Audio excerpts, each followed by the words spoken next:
Muzaffarnagar medical में बागपत की पीड़िता से मिले चंद्रशेखर आज़ाद।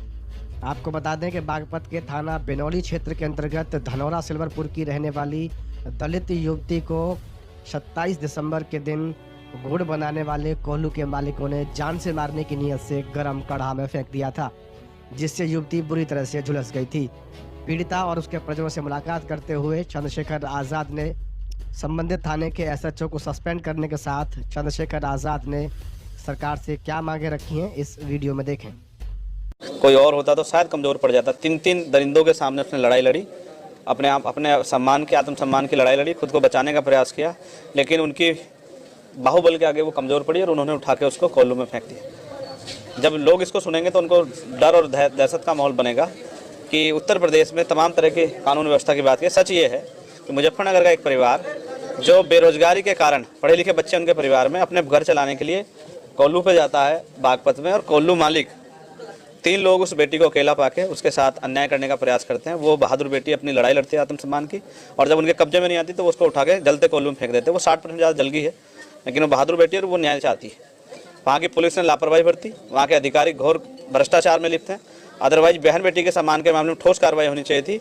और जो उसका भाई पीड़िता का रिपोर्ट लिखवाने गया, उसको वापस आते उसको भी पकड़ के पीटा गया, उसकी जान को भी खतरा है, लेकिन ना पुलिस को कोई दिखाई दे रहा है, ना सरकार को दिखाई दे रहा है। आज मैं उस परिवार से मिलने आया हूँ, उनको विश्वास दिलाने के वो अकेले नहीं है। मैं आके डॉक्टर से बात करूँगा, उन अधिकारियों से बात करूँगा। ये लापरवाही उत्तर प्रदेश में नहीं चलेगी।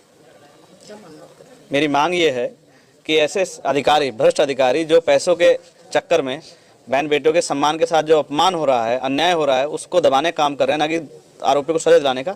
उन पर सख्त कार्रवाई हो, उस एसएचओ को सस्पेंड करके उसके खिलाफ मुकदमा लिखा जाए, उसको जेल भेजा जाए, तो उसको एहसास होगा कि किसी की बहन बेटी के साथ अपमान हो और आप लोग चुप बैठे या अपने निजी स्वार्थों में जो है घटना को दबाने का काम करें। ये सही नहीं।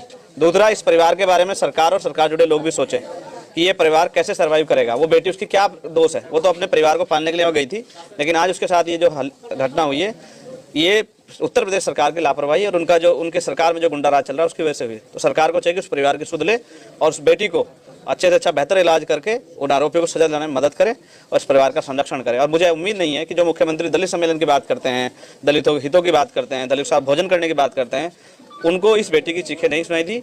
ये मुझे इस बात को लेकर महसूस होता है कि मुख्यमंत्री सिर्फ दलितों की वोट लेने के इस तरह की बातें करते हैं।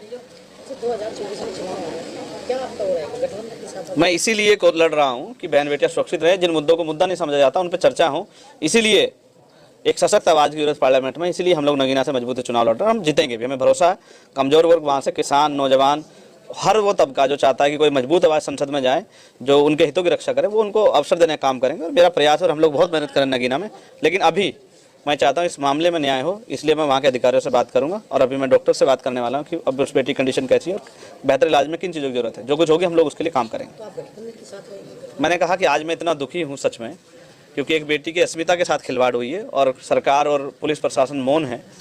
ये इस देश में दलितों की ज़िंदगी का सच है, इसकी मुझे पीड़ा है। पढ़े लिखे बच्चे बेरोजगार घूम रहे हैं, लेकिन सरकार को कोई सुध नहीं लेनी है। ये भाजपा का चाल चलिए, इससे हम लोग दुखी हैं, इसलिए हम भाजपा से मुक्ति चाहते हैं।